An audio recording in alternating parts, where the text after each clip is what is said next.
كتير، أول إشي المأكل والمشرب وغلاء الأسعار. بيحكي لأحبابنا وزوجي يعني مش حيقعد معنا على السفر. تاني حاجة غلاء الأسعار اللي هو بناكل طبعًا بنشوف كله معلبات. إحنا صرنا نتسحّر معلبات، نفطر معلبات، نتغدى معلبات، يعني إشي قد صعب جدًا لإلنا. يعني بطبيعة الأحوال كنا بغزّة إنه أول يوم بناكل الملوخية والدجاج. للأسف صرنا غزالة معلبات، فاصوليا معلبات، حمص معلبات. الوضع سيء. رمضان غير رمضان.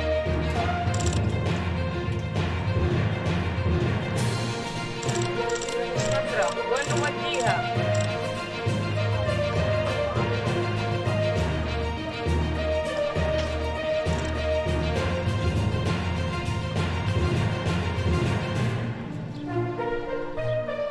أنا مش حاسة برمضان ولا كأنه في رمضان، كونه يوم عادي. صح في ناس إنه بتمثل أيام رمضان، بس أنا طبعًا لأ.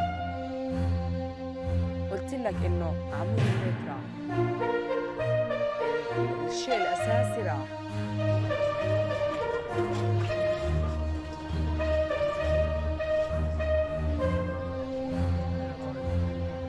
طبعًا حزين.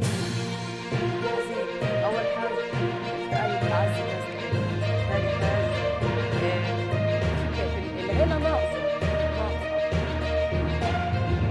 تالت حاجة هو اللي كان يجيب، هو اللي كان يعمل.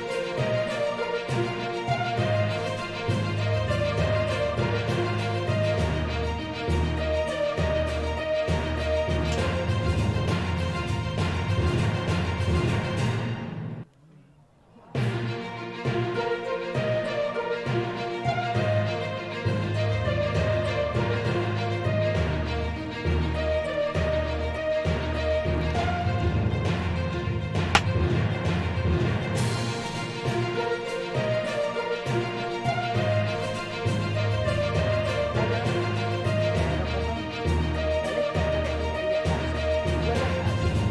حتى العيد اللي بده يجي هذا عيد إلنا عيد أخضر، عيد أسود. ورمضان مش رمضان فضيل للأسف. إحنا مش عايشين حياة رمضان، إحنا عايشين حياة حرب. اللي بياخدوا منا أطفالنا، اللي بياخدوا منا شبابنا، اللي بياخدوا منا شيوخنا، نسائنا. إحنا إيش ذنبنا؟ إحنا إيش ذنبنا؟